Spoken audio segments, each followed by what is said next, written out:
Hindi lang mga kababayan si Amy Marcos at si Gringo Nasa na running independent for senator ang in-endorse ni Robin Padilla. Lalong nadagdagan pa po, pati si Senator Tolentino nagkasali po sa Alyansa ng Bagong Pilipinas, in-endorse na rin po ni Robin Padilla. Sa bagay, mga kasama naman talaga nila ito sa grupo. Kaya lang biglang bumaliktad itong si Tolentino. Ngayon, in-endorse po niya. Kaya kahit galit na po yung mga kasama sa Duterte, nag-uusap-usap yan. Yung tsansa niya ninyo kasing manalo, very slim. Ang pumapasok lang sa latest survey po ng SWS, yan po yung latest 2025 senatorial preferences conducted from April 11 to 15. The survey shows re-electionist Senator Bongo leading. Nagpapagang mga balita at pagtalakay sa mga isyu ng lipunan. Bulsa! Opinyon, banat at paglalantad sa katotohanan. Bulsa! What you see is what you get. You decide. Hello po mga kababayan, joke time muna po tayo before natin pag-usapan yung mga seryosong kwento. Padala po ito ni Rodolfo Badillo Sudaria ng La Union City. Union City pala, California. Taga-ibang bansa. Kala ko La Union. Union City, California. OFW pala to. So, kwento ito mga kababayan ng isang driver. Yung anak papunta sa kanyang tatay. So, nagdadrive siya. Habang nagmamaniho po, nalampasan niya yung left turn na kalsada papunta sa bahay ng kanyang tatay. Kaya ang ginawa niya po, demiritso na lang siya sa susunod na kalsada. Kaso wala pong walang left turn doon. Pero nag-left turn pa rin siya. Kahit na illegal po ang mag-left turn doon, bawal. Nakita siya ngayon ng pulis. Kaya pinahinto siya. Tanong ng pulis sa kanya, hindi mo ba niya nakita na bawal dito? Walang left turn. Kaya inuli po siya ng pulis. Sabi ng lalaki, ng anak, nakita ko po sir. Nakita mo pala niya na bawal dito yung left turn. Bakit dumiritso ka pa? Sir, kasi di ko nakita po na nandyan pala kayo.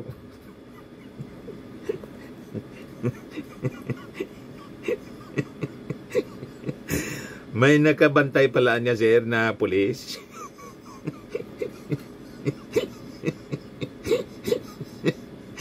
Kaya dumiritso pala siya. Hindi niya nakita. Nakita niya yung no left turn. Ang hindi niya nakita, may nakabantay na pulis.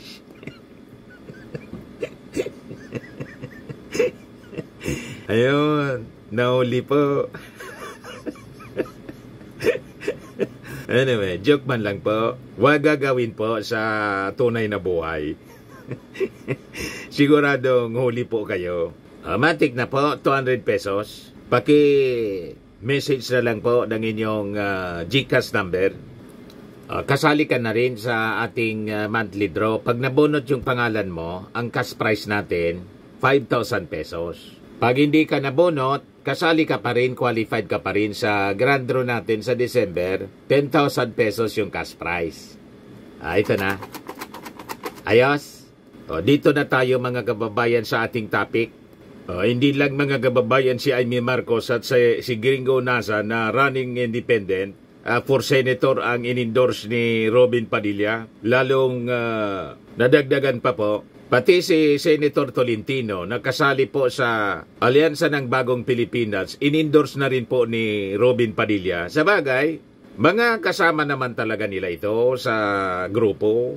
Kaya lang biglang bumaliktad itong si Tolentino. Ngayon, in-endorse po ni Robin Padilla. Lalo nitong magagalit yung mga PDP members na kulelat po sa survey. Sabi ko sa inyo, ang politika po, kanya-kanyang interes yan. Kahit magkakapartido po sa Senado, sa totoo lang, magkakalaban sila. O ngayon, ano niya Mr. Maravillas? Ang basa mo sa mga endorsement ni Robin Padilla sa ni Sara Duterte. Si Sara Duterte, in-endorse po si Amy Marcos. Tapos si Camille Villar. Hindi na tayo nagtaka, mga kababayan sa endorsement.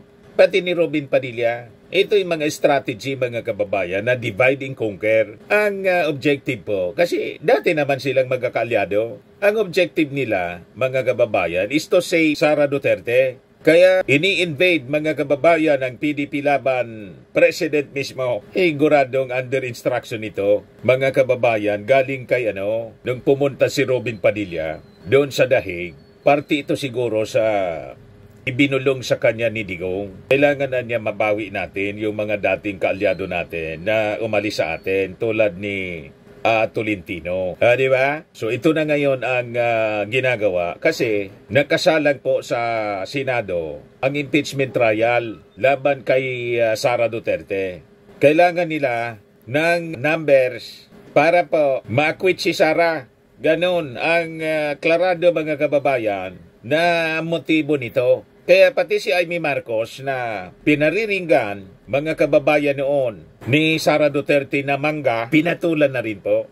Desperate move. Itong mga ginagawa po nila, yan ang basa natin. Tingin ninyo tama ang aking mga analysis pa? Bigay ko muna sa inyo yung kwento. Ayan Padilla backs Tolentino in new political ad. Senator Robin Hood Padilla has thrown his support behind Senate Majority Leader Francis Tolentino in a recent political advertisement ahead of the 2025 election. The clip features a voice asking, sino ang iboboto mong senador? To which Padilla replies, kasangga nating mga Pilipinong Muslim.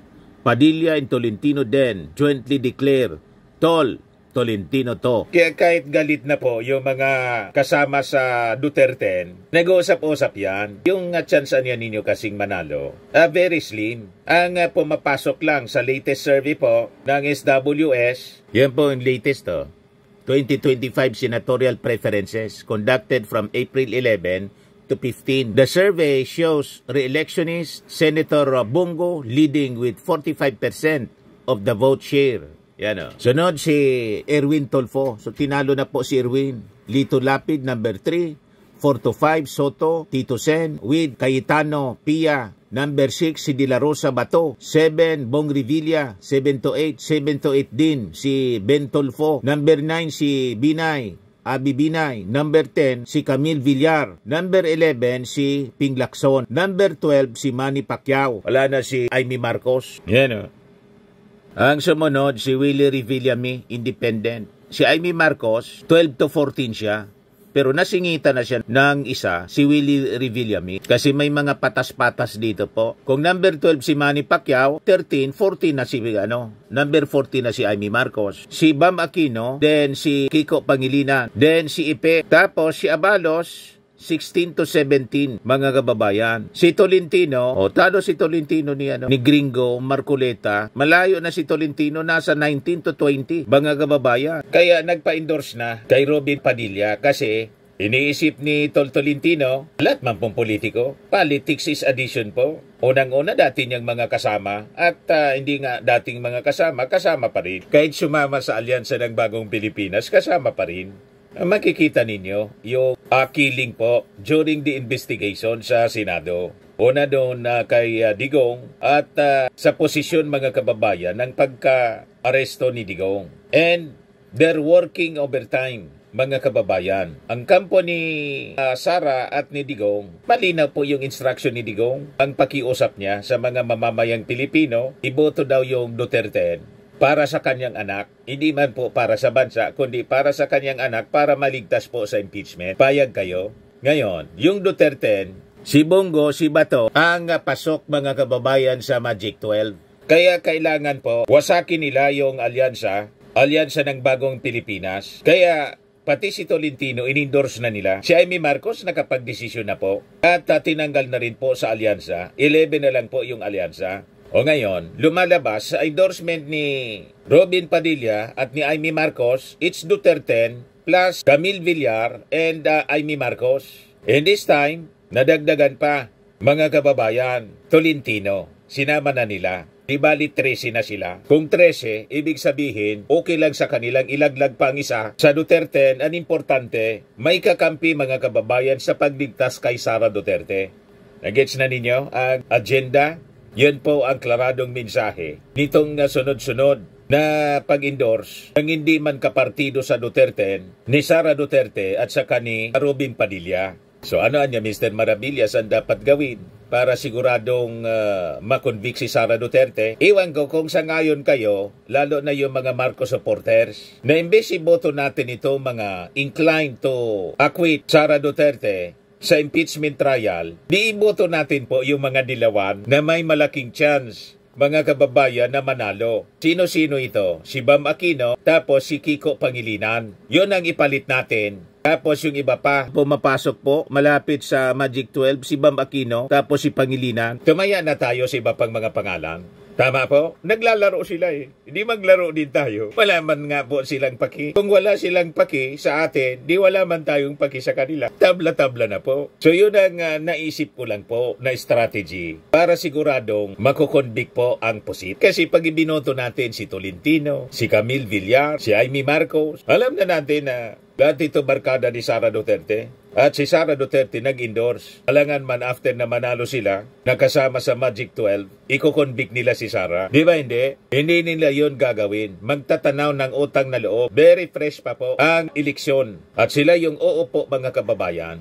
bilang mga senator judges. Mga bagong senator judges. Kasi June 3, sabi ni Chis Escudero. Kaya nga sinisisi si Chis Escudero, mga kababayan, kung bakit hindi agad-agad sinimulan ang impeachment trial. So ngayon, nagkakaroon pa tuloy ng pagkakataon. Sa bagay, parehas man po. Sa present setup, hindi man tayo sigurado. Kaya nga dapat, kasi hindi na matutuloy before election, after election na talaga ang impeachment trial, siguraduhin natin na hindi supporter o kalyado ng mga Duterte ang majority sa mananalo bilang mga senador po. And I think malaki ang papel, mga kababayan, ng ating mga congressmen.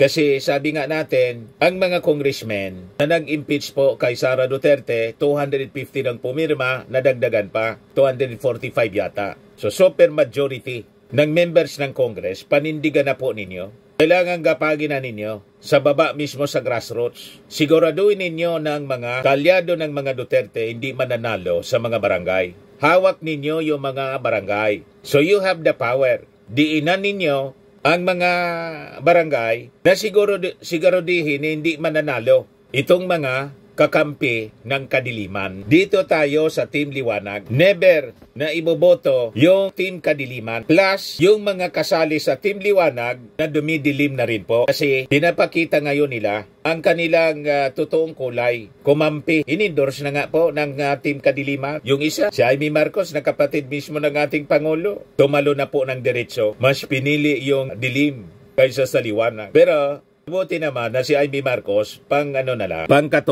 So kailangang umakyat si Bam Aquino at si Kiko Pangilinan. Yon ang ipalit natin. At least winnable sila. Nasa winning circle pa rin sila, mga kababayan. At mayroon pang 3 weeks tayo. Si Abalos, tulungan natin si Abalos na umakyat. Yun po ang pwede natin gawin. Tama po, mga kababayan, ang ating mga recommendation. Yan sabi ni Sara. Sabi dito sa report ng Manila Bulletin, Vice President Sara Duterte defended her endorsement of Senator Amy Marcos and Las Piñas City Representative Camille Villar for Senator in the upcoming midterm polls, saying that together with their father's Partido Demokratiko Pilipino Lakas ng Bayan, bets they would unite the country. Maniwala man na they will unite. Unite para sa kanila. Ikasama siya sa unity pagkatapos biglang humiwalay dahil nabuking po yung mga ambisyon nila. So malinaw na pang sarili man lang po.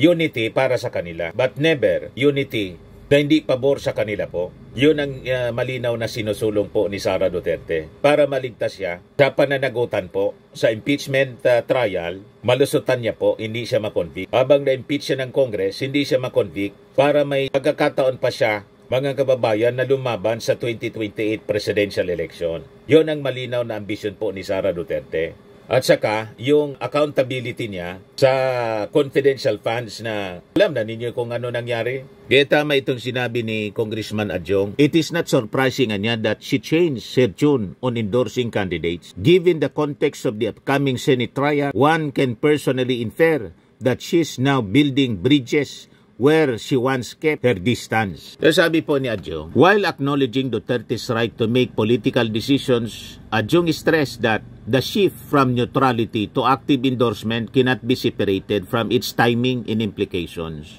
We respect her prerogative, But we cannot ignore the timing and the possible implications of these moves, especially when they shift neutrality to active endorsement. Adjung emphasized that the issue is not just about endorsement themselves, but about the Vice President's change in position. A public official's word carries weight. When that word shifts to strategic reason, it naturally invites scrutiny. He urged the Senate to uphold its independence and impartiality throughout the impeachment process.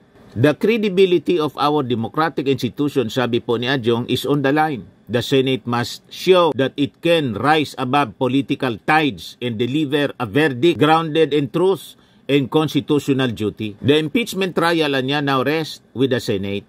Our expectation is fairness, transparency, and fidelity to the rule of law. Sa panahong ganito, ang kailangan natin ay matibay na prinsipyo at hindi ang pakikiayon para sa pansariling interes. Adjung ended by calling on the public to remain vigilant. These are extraordinary times for our democracy. The people deserve leaders who are both accountable and consistent. Parehas mga kababayan ang basa namin ni Adjong sa endorsement po ni Sara at pati na rin siyempre dito sa endorsement ni Robin Padilla.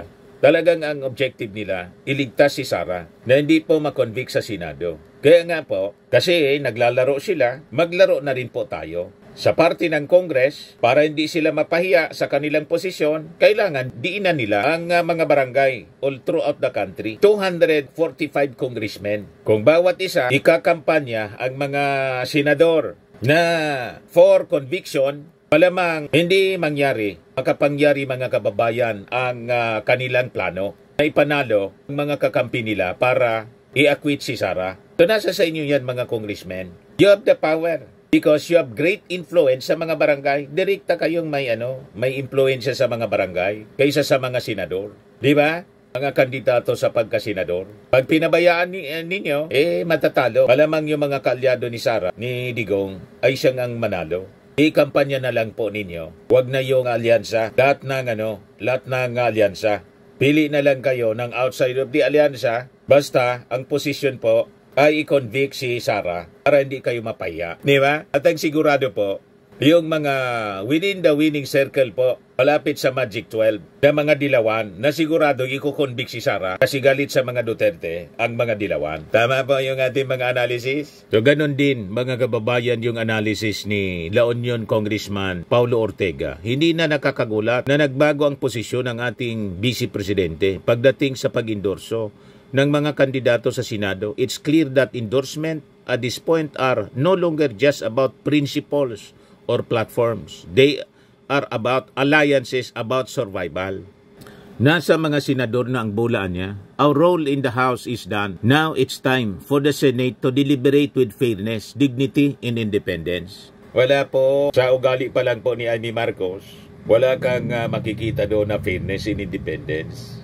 Doon sa investigasyon pa lang na ginawa niya, sa pag-aresto kay Digong, napakalinaw kung ano ang kanyang, alimbawa manalo siya, kung ano ang kanyang verdict as Senator Judge sa impeachment trial ni Sara. Walang iwanan daw hanggang dulo. So alam na, iboboto pa ba natin siya? Alam na natin ang verdict ni Amy Marcos. O ngayon, in-endorse si Tolentino, in-endorse si Camille Villar. Alam na natin kung ano ang magiging posisyon nila pagdating ng oras. Tama po, mga kababayan? Iwasan na lang natin sila. Anyway, ang ultimate judge, mga kababayan, tayo mga botante, lalo na ngayong May 12 election. Ito naman po, Fairmax Firming and Lifting Cream, pinapahid po sa mga pulses in affected area. Mainam po sa paninigas ng mga kaso-kasuan.